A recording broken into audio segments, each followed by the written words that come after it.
Bismillahirrahmanirrahim. Assalamualaikum warahmatullahi wabarakatuh. Alhamdulillahillazi an'amana bi ni'matil imani wal islam. Wa nusalli wa nusallimu ala khairil anami sayyidina Muhammadin wa ala alihi wa sahbihi ajma'in. Amma ba'du. Syukur alhamdulillah kita bisa berjumpa lagi di channel ini. Harapan dan doa saya, semoga saudaraku semuanya selalu diberikan kesehatan, dilapangkan rezekinya, diampuni dosa-dosanya, dan dipanjangkan umurnya. Amin ya rabbal alamin. Allahumma salli wa sallim ala sayyidina Muhammad wa ala ali sayyidina Muhammad. Sahabat beriman yang dirahmati Allah, sebagai seorang wanita hendaknya memiliki sifat-sifat yang Allah sukai. Dalam Islam sendiri sangat dimuliakan wanita, di mana kedudukannya adalah 3 kali lebih tinggi dibandingkan pria. Sebab itulah, sebagai wanita hendaknya harus memiliki sifat-sifat yang disukai oleh Allah Subhanahu wa taala. Sahabat beriman yang dirahmati Allah, ada 8 sifat wanita yang disukai dan dicintai oleh Allah. Sifat yang pertama adalah wanita yang selalu menutupkan aurat-auratnya. Aurat wanita adalah seluruh tubuhnya, kecuali wajah dan telapak tangannya. Menurut pendapat terkuat di antara pendapat para ulama dalam Quran surah Al-Ahzab, Allah Subhanahu wa taala berfirman, "Wahai nabiku, katakanlah kepada istri-istrimu, anak-anak perempuanmu, dan istri-istri orang mukmin, hendaklah mereka mendekatkan jilbabnya ke seluruh tubuh mereka." Yang demikian itu supaya mereka lebih mudah untuk dikenal. Karena itu mereka tidak diganggu, dan Allah adalah Maha Pengampun lagi Maha Penyayang. Sahabat beriman yang dirahmati Allah, jilbab bukanlah penutup wajah, namun jilbab adalah kain yang dipakai oleh wanita setelah memakai semarang. Sedangkan himar adalah penutup kepala. Dalam surah An-Nur ayat 31, Allah Subhanahu wa taala berfirman, "Katakanlah kepada wanita yang beriman, hendaklah mereka menahan pandangannya dan kemaluannya, dan janganlah mereka menampakkan perhiasannya, kecuali yang bisa nampak daripadanya itu." Kedua, berbusana dengan memenuhi syarat. Pakaian yang syar'i. Wanita yang menjadi idaman sepatutnya memenuhi beberapa kriteria berbusana. Berikut ini yang kami sajikan daripada berbagai dalil Al-Quran dan As-Sunnah.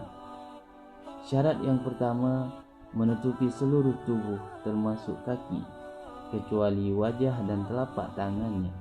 Syarat yang kedua, bukan memakai pakaian untuk berhias diri. Di dalam Quran surah Al-Ahzab ayat 33,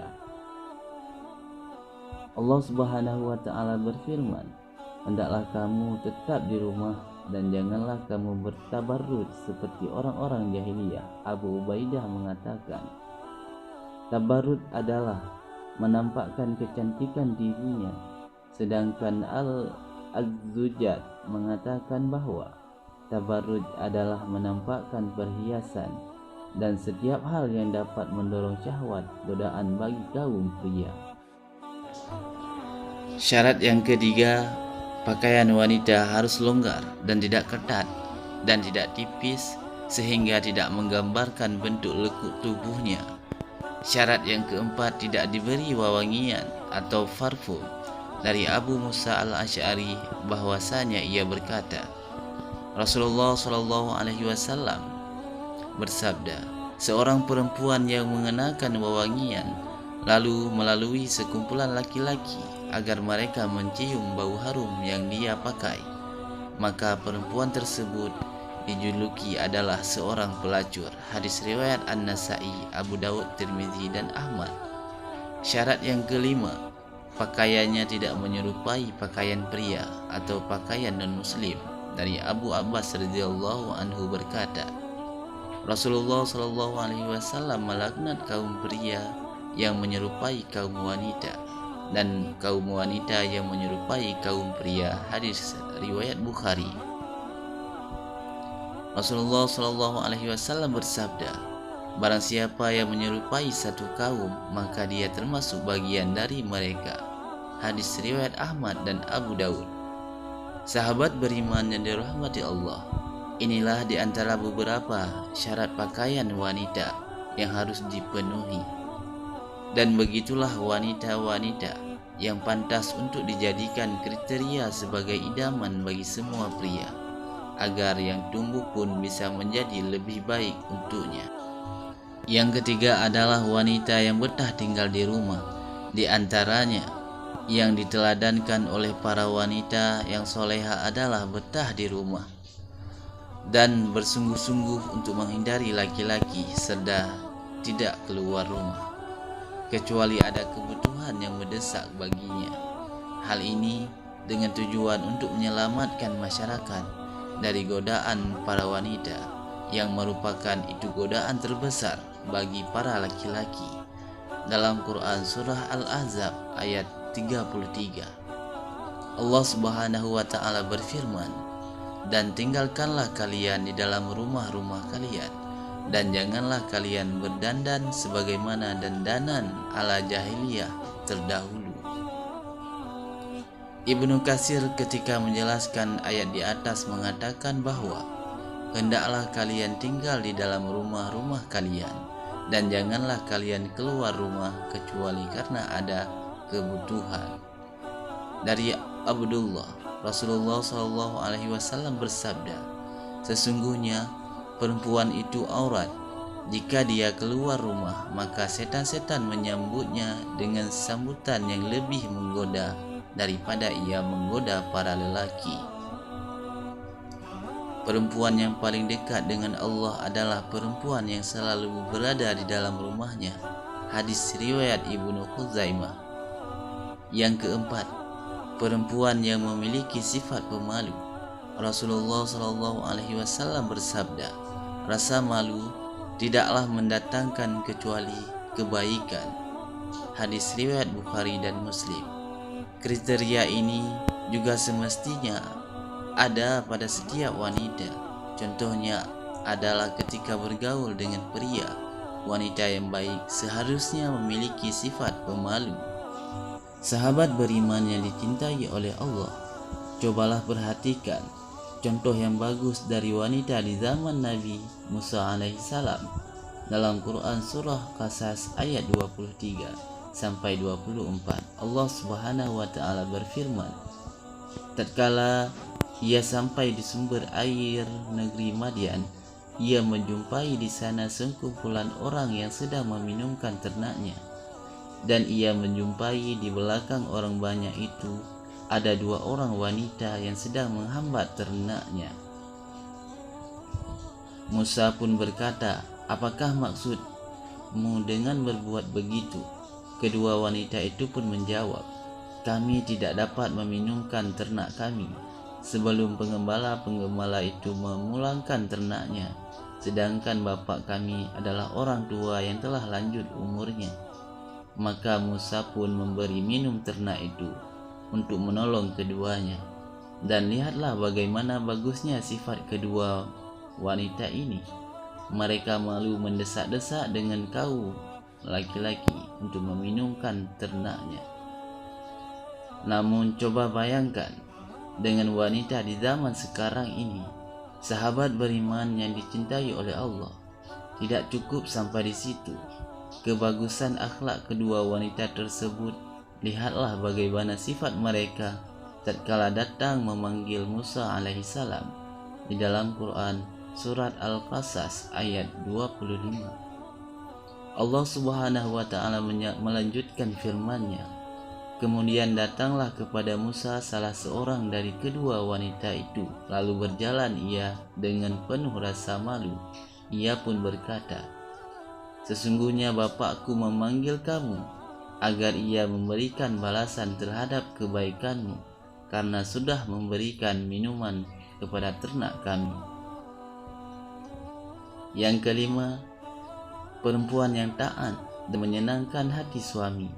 Istri yang taat pada suami senang dipandang dan tidak membangkang yang membuat suami benci. Itulah sebaik-baiknya wanita.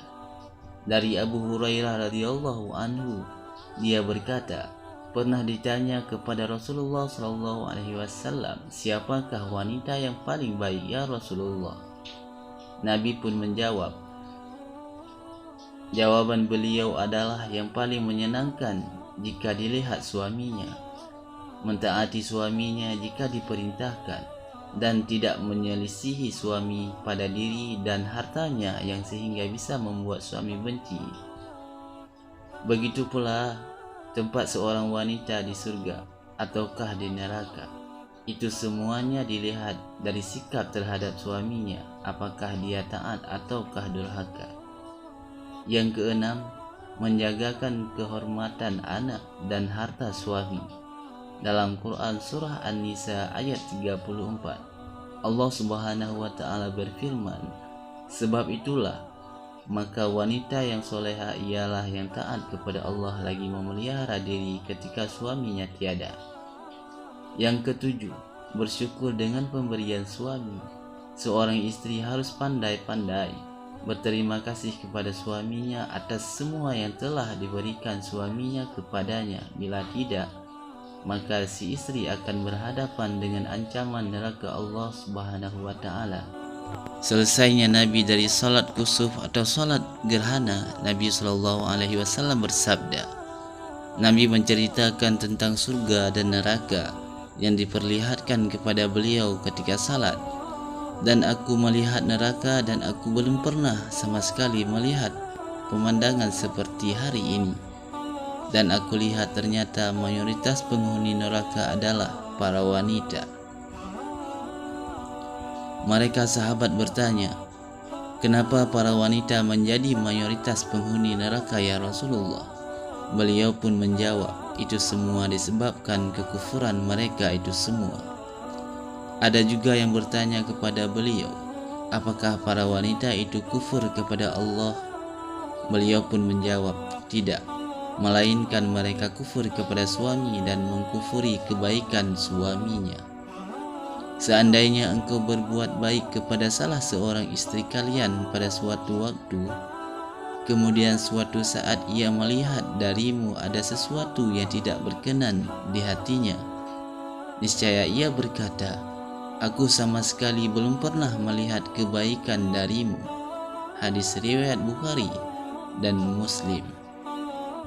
Lihatlah bagaimana kekufuran si wanita cuma karena melihat kekurangan suami sekali saja, padahal banyak kebaikan lainnya yang diberi hujan setahun seakan-akan terhapus dengan kemarau hanya sekali. Yang kedelapan, berdandan dan berhias diri hanya spesial untuk suami. Sebagian istri yang saat ini di hadapan suami bergayanya seperti tentara berbau arak dan jarang mau berhias diri. Namun ketika keluar rumah, ia keluar bagaikan bidadari. Ini sungguh terbalik. Seharusnya di dalam rumah ia berusaha untuk menyenangkan suaminya. Demikianlah yang dinamakan sebaik-baik wanita. Dari Abu Hurairah radhiyallahu anhu ia berkata, Rasulullah pernah ditanya oleh para sahabat, siapakah wanita yang paling baik untuk kita? Jawab beliau adalah yang paling menyenangkan jika dilihat oleh suaminya, mentaati suaminya jika diperintahkan, dan tidak menyelisihi suami pada dirinya dan hartanya sehingga bisa membuat suami benci kepadanya. Hadis riwayat An-Nasai dan Ahmad. Sahabat beriman yang dirahmati Allah, semoga video ini bermanfaat bagi setiap wanita. Semoga Allah memberikan taufik untuk mengamalkan demikian yang bisa saya bagikan. Akhirul kalam. Assalamualaikum warahmatullahi wabarakatuh.